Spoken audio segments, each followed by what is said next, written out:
Friends, welcome back to my YouTube channel. ಎಲ್ಲರೂ ಹೇಗಿದ್ದೀರಾ friends? ಇವತ್ತು ನಾನು ರಾತ್ರಿ ಅಡುಗೆ ರೆಡಿ ಮಾಡ್ತಾ ಇದ್ದೀನಿ. ಡಿನ್ನರ್ಗೆ ಚಪಾತಿ ಮತ್ತು ವೆಜಿಟೇಬಲ್ ಪನ್ನೀರ್ ಕೂರ್ಮಾ ಮಾಡೋಣ ಅಂತ.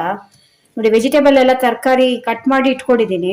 ಇದರಲ್ಲಿ ನಾನು ಬೀನ್ಸು, ಕ್ಯಾರೆಟ್ ಮತ್ತು ಬೀನ್ಸು, ಆಲೂಗಡ್ಡೆ ಇಷ್ಟು ಹಾಕಿದ್ದೀನಿ. ಬೇಕಾದ್ರೆ ಬೇರೆ ತರಕಾರಿ ಕೂಡ ಹಾಕೊಳ್ಬೋದು, ಬಟಾಣಿ ಹಾಕೊಳ್ಬೋದು, ಕ್ಯಾಬೇಜ್ ಹಾಕೊಳ್ಬೋದು. ಈ ತರಕಾರಿ ಎಲ್ಲ ಕಟ್ ಮಾಡಿ ಇವಾಗ ಬೇಯಿಸಿ ಇಟ್ಕೊಂಡಿದ್ದೇನೆ. ಈಗ ಬನ್ನಿ ಆಗಿದ್ರೆ ಹೇಗೆ ಮಾಡೋದು ಅಂತ ನೋಡೋಣ. ಅದಕ್ಕಿಂತ ಮೊದಲು ಯಾರೆಲ್ಲ ನನ್ನ ಚಾನಲ್ನ ಸಬ್ಸ್ಕ್ರೈಬ್ ಮಾಡ್ಕೊಳ್ಳಿಲ್ಲ, ಸಬ್ಸ್ಕ್ರೈಬ್ ಮಾಡ್ಕೊಂಡು ನೋಡಿ ಫ್ರೆಂಡ್ಸ್. ನೋಡಿದಾಗ ಇವಾಗ ಒಂದು ಬಾಣಲಿಟ್ಟು ಅದಕ್ಕೊಂದು ಸ್ಪೂನ್ ತುಪ್ಪ ಹಾಕ್ತಾ ಇದ್ದೇನೆ.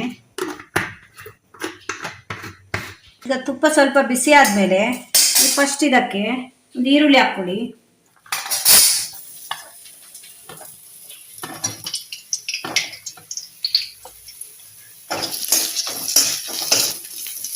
ಈರುಳ್ಳಿ ಒಂದು 2 ನಿಮಿಷ ಬಾಳಿಸ್ಕೊಳ್ಬೇಕು. 2 ನಿಮಿಷ ಈರುಳ್ಳಿ ಬಾಡಿಸಿದ್ಮೇಲೆ ಅದಕ್ಕೊಂದು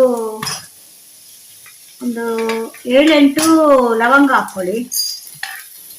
ಮತ್ತೊಂದು 2-4 ಪೀಸು ಚಕ್ಕೆ ಮತ್ತು ಲವಂಗ. ಸ್ವಲ್ಪ ಜಾಸ್ತಿ ಹಾಕ್ಬಾರ್ದು, ಯಾಕಂದರೆ ಮತ್ತೆ ಅದಕ್ಕೊಂದು ಸ್ವಲ್ಪ ಗರಂ ಮಸಾಲ ಪೌಡ್ರ್ ಹಾಕ್ತೇವಲ್ವ ಲಾಸ್ಟಲ್ಲಿ ನಾವು.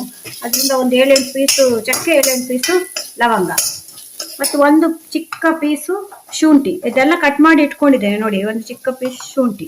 ನಿಮಗೆ ಬೆಳ್ಳುಳ್ಳಿ ಬೇಕಾದ್ರೆ ಹಾಕ್ಕೊಳ್ಬೋದು. ನಾವು ಬೆಳ್ಳುಳ್ಳಿ ಜಾಸ್ತಿ ಯೂಸ್ ಮಾಡಲ್ಲ, ಅದನ್ನು ನಾನು ಬೆಳ್ಳುಳ್ಳಿ ಹಾಕ್ತಾ ಇಲ್ಲ. ಇದು ಸ್ವಲ್ಪ ಫ್ರೈ ಆಗಬೇಕು.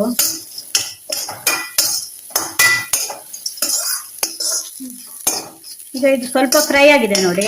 ಇದಕ್ಕೊಂದು 8-10 ಬಾದಾಮಿ ಕಟ್ ಮಾಡಿ ಇಟ್ಕೊಂಡಿದ್ದೇನೆ. ನಿಮ್ಮ ಹತ್ರ ಗೋಡಂಬಿ ಇದ್ರೆ ಗೋಡಂಬಿ ಹಾಕೊಳ್ಬೋದು. ನನ್ನ ಹತ್ರ ಗೋಡಂಬಿ ಇಲ್ಲ, ಅದಕ್ಕೆ ಬಾದಾಮಿ ಹಾಕ್ತಾ ಇದ್ದೀನಿ. ಯಾವುದಾದ್ರೂ ಒಂದು ಹಾಕ್ಬೋದು. ಒಂದು ಗೋಡಂಬಿ ಹಾಕಿಲ್ಲದ್ರೆ ಬಾದಾಮಿ ಹಾಕಿ. ಇದನ್ನು ಹಾಕಿ ಸ್ವಲ್ಪ ಮತ್ತೆ ಫ್ರೈ ಮಾಡಿ. ಇದು 2 ನಿಮಿಷ ಫ್ರೈ ಆದಮೇಲೆ ಲಾಸ್ಟಲ್ಲಿ 2 ಟೊಮೆಟೊ ಕಟ್ ಮಾಡಿ ಇಟ್ಕೊಂಡಿದ್ದೇನೆ ನೋಡಿ. ಅದಕ್ಕೆ 2 ಟೊಮೆಟೊ ಹಾಕಿ.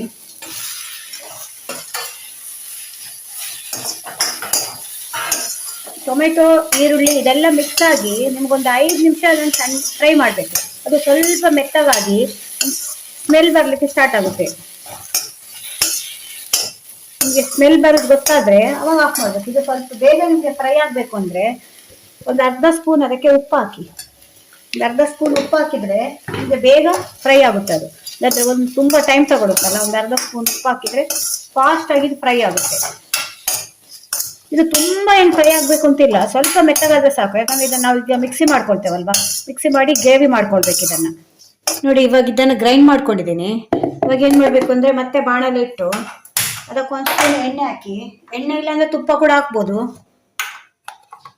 ಯಾವುದಾದ್ರೂ ಓಕೆ. ಎಣ್ಣೆ ಅಥವಾ ತುಪ್ಪ 1-1.5 ಸ್ಪೂನ್ ಹಾಕಿ ಅದಕ್ಕೊಂದು ಅರ್ಧ ಸ್ಪೂನು ಅಥವಾ 1 ಸ್ಪೂನು ಜೀರಿಗೆ ಹಾಕಿ. ಅದಕ್ಕೆ ಕೆಲವರು ಜೀರಿಗೆ ಹಾಕೋಲ್ಲ, ಅದು ನಾನು ಎಲ್ಲದಕ್ಕೆ ಜೀರಿಗೆ ಯೂಸ್ ಮಾಡ್ತೇನೆ. ಇದರಿಂದ ಡೈಜೆಷನ್ಗೆ ತುಂಬ ಒಳ್ಳೇದಲ್ಲ, ಅದರಿಂದ. ಇವಾಗ ಇದು ಸ್ವಲ್ಪ ಫ್ರೈ ಆಗಬೇಕು.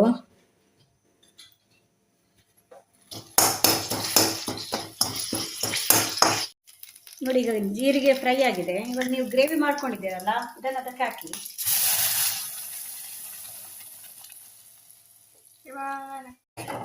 ಈಗ ಇದಕ್ಕೆ ಗ್ರೇವಿ ಹಾಕಿದೆ ನೋಡಿ. ಇವಾಗ ಇದಕ್ಕೆ ಏನೆಲ್ಲ ಹಾಕಬೇಕು ಅಂದರೆ ಒಂದು ಅರ್ಧ ಸ್ಪೂನ್ ಅರಿಶಿನ ಪೌಡ್ರ್ ಹಾಕಿ. ಮತ್ತು ಒಂದು ಅರ್ಧದಿಂದ 1 ಸ್ಪೂನಷ್ಟು ಖಾರದ ಪೌಡ್ರು. ನಿಮ್ಗೆ ಎಷ್ಟು ಖಾರ ಬೇಕು ಅದನ್ನು ನೋಡ್ಕೊಂಡು ಹಾಕಿ. ಮತ್ತು ಒಂದು 1/4 ಸ್ಪೂನಷ್ಟು ಗರಂ ಮಸಾಲೆ ಪೌಡ್ರು. ಯಾಕೆಂದರೆ ನಾವು ಆಲ್ರೆಡಿ ಚಕ್ಕೆ ಲವಂಗ ಹಾಕಿರೋದ್ರಿಂದ ಜಾಸ್ತಿ ಬೇಡ. ಒಂದು 1/4 ಸ್ಪೂನಷ್ಟು ಗರಂ ಮಸಾಲೆ ಪೌಡ್ರ್ ಹಾಕಿ. ಇವಾಗೆಲ್ಲ ಇದೊಂದು 5 ನಿಮಿಷ ಕುದಿಬೇಕು. ನಿಮಗೆ ಕುದಿ ಬಂದು ಸೈಡಲ್ಲೆಲ್ಲ ಎಣ್ಣೆ ಬಿಟ್ಟ ಹಾಗೆ ಆಗುತ್ತೆ. ಅಲ್ಲಿವರೆಗೂ ಕುದಿಬೇಕು ನಿಮಗೆ ಇದು. ನೋಡಿ, ಈಗ ಕುದಿ ಬರ್ತಾ ಇದೆ. ಇದು ಚೆನ್ನಾಗಿ ಕುದಿ ಬಂದಿದೆ. ಇವಾಗ ಇದಕ್ಕೆ ನೀವು ಬೇಯಿಸಿ ಇಟ್ಕೊಂಡಿದ್ದೀರ ತರಕಾರಿ, ಇದನ್ನು ಹಾಕ್ಕೊಳ್ಬೇಕು. ಇದು ಬೇಯಿಸಿಟ್ಟ ನೀರಿದೆಯಲ್ಲ, ನೀವು ಆಮೇಲೆ ನೀರು ಬೇಕಾದರೆ ಅದನ್ನೇ ಯೂಸ್ ಮಾಡಿ. ಅದು ನೀರು ಬಿಸಾಡಬೇಡಿ. ಯಾಕೆಂದರೆ ನೀವು ತರಕಾರಿ ಬೇಯಿಸುವಾಗ ಪ್ರೋಟೀನು, ವಿಟಮಿನ್ಸ್ ಎಲ್ಲ ನೀರಲ್ಲಿ ಇರುತ್ತೆ. ಅದರಿಂದ ಆ ನೀರನ್ನೇ ಯೂಸ್ ಮಾಡಿ. ಬೇರೆ ಎಕ್ಸ್ಟ್ರಾ ನೀರು ಬೇಕಾದರೆ ಆ ನೀರು ತೆಗೆದಿಟ್ಕೊಳ್ಳಿ, ಆ ನೀರೇ ಹಾಕಿ ಅದಕ್ಕೆ.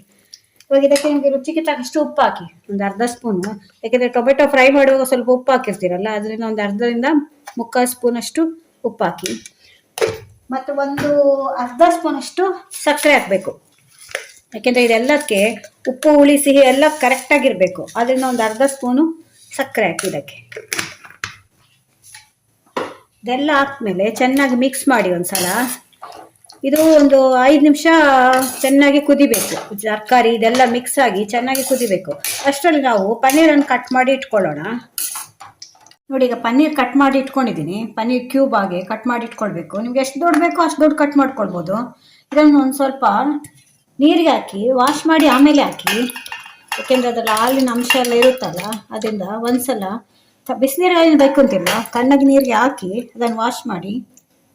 ಈಗ ಇದು ಕುದಿ ಬರ್ತಾ ಇದೆ. ಇಲ್ಲಿ ಪನ್ನೀರನ್ನು ಕೂಡ ವಾಶ್ ಮಾಡಿ ಇಟ್ಕೊಂಡಿದ್ದೇನೆ ನಾನು. ಇವಾಗ ಇದನ್ನು ಪನ್ನೀರನ್ನು ಇದಕ್ಕೆ ಹಾಕ್ತೀನಿ ನಾನು. ಪನ್ನೀರ್ ಹಾಕಿದ್ಮೇಲೆ ನೀವು ಜಾಸ್ತಿ ಕುದಿಸ್ಬೇಕು ಅಂತಿಲ್ಲ, ಯಾಕೆಂದ್ರೆ ನೀವು ಜಾಸ್ತಿ ಎಲ್ಲ ಕುದಿಸಿದ್ರೆ ಪನ್ನೀರೆಲ್ಲ ಸಾಫ್ಟ್ ಆಗಿ ಕಟ್ ಆಗುತ್ತೆ. ನಮಗೆ ಬಾಯಿಗೆ ತಿನ್ನುವಾಗ ಸಿಗ್ಬೇಕಲ್ವ ಪನ್ನೀರು. ಅದರಿಂದ ಪನ್ನೀರ್ ಹಾಕಿದ್ಮೇಲೆ ಒಂದು 2-3 ಕುದಿ ಬಂದ್ರೆ ಸಾಕು ನಿಮ್ಗೆ. ನೋಡಿ, ಚೆನ್ನಾಗಿ ಕುದಿತಾ ಇದೆ ಇದು. ನಾನಿಲ್ಲಿ ಪನ್ನೀರ್ ನಂದಿನಿ ಅವ್ರದ್ದು ಯೂಸ್ ಮಾಡಿರೋದು ಪನ್ನೀರು. ನೀವು ಯಾವ್ದು ಬೇಕಾದ್ರೂ ಹಾಕೊಳ್ಬೋದು. ಇದೇ ಪನ್ನೀರ್ ಇಲ್ಲ, ಯಾವ ಪನ್ನೀರ್ ಬೇಕಾದ್ರೂ ಹಾಕೊಳ್ಬೋದು, ಯಾವ ಕಂಪನಿದು ಬೇಕಾದ್ರೂ ಹಾಕೊಳ್ಬೋದು.